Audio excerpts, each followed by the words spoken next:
Somehow, between all of our Idaho 4 videos, I don't think we've ever really talked about the Pappa Rodger angle.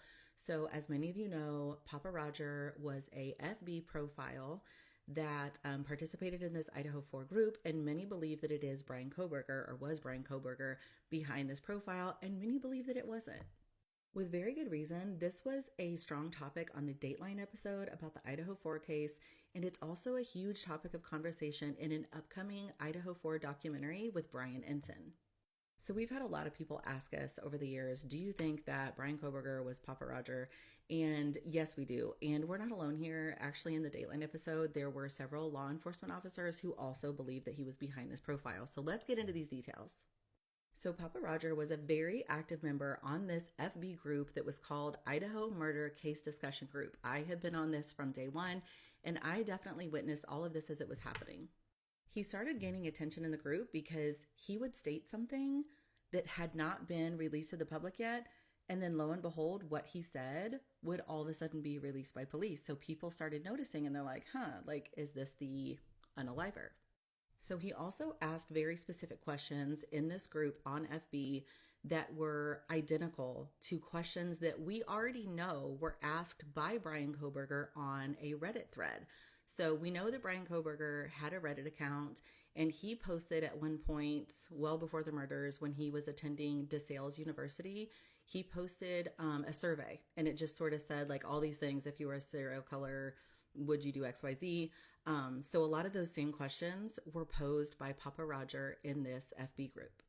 So here's one example. He posted this on November 30th and said, of the evidence released, the murder weapon has been consistent as a large fixed blade knife. This leads me to believe that they found the sheath. This evidence was released prior to autopsies. So this was posted well before the public knew that the unaliver had left the sheath under Maddie. So here's an example of his survey that he put on Reddit with the DeSales University. Says, how did you leave the scene? Before leaving, is there anything else that you did? And then this is what Pappa Rodger put on Facebook. How did the killer leave the scene? Did he clean up at all? Kind of a strange coincidence. Here is just another example of what Bryan Kohberger said on the Reddit survey and what Pappa Rodger said in the FB group. So here's another one that really stood out. Someone said, how long do you think that this took? Most people would assume that this entire crime took more than 15 minutes. It didn't, but the fact that Pappa Rodger very confidently said 15 minutes, and lo and behold, he was right. This one was really creepy to me, and I hope that this isn't true, and I hope this doesn't come out at trial, but we will have to see.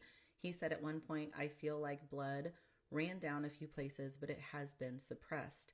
The kitchen was dripping blood, but they won't admit it. So remember, the kitchen was on the second floor, and Kaylee and Maddie were unalived up on the third floor. So is this a possibility?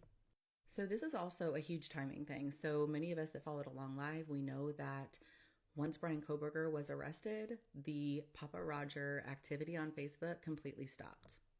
And that right there, I know, is a huge point of contention, and people think they have receipts to show that he was active again. But I will do an entire part 2 with all of that information because it's sort of separate and there's just so much to it. So I know many will disagree with this, and that's fine. I'm definitely not here to change your mind or convince you of anything. I am just anxious for all of this information to come out at trial. And to be honest, we might be lucky and get this information before trial.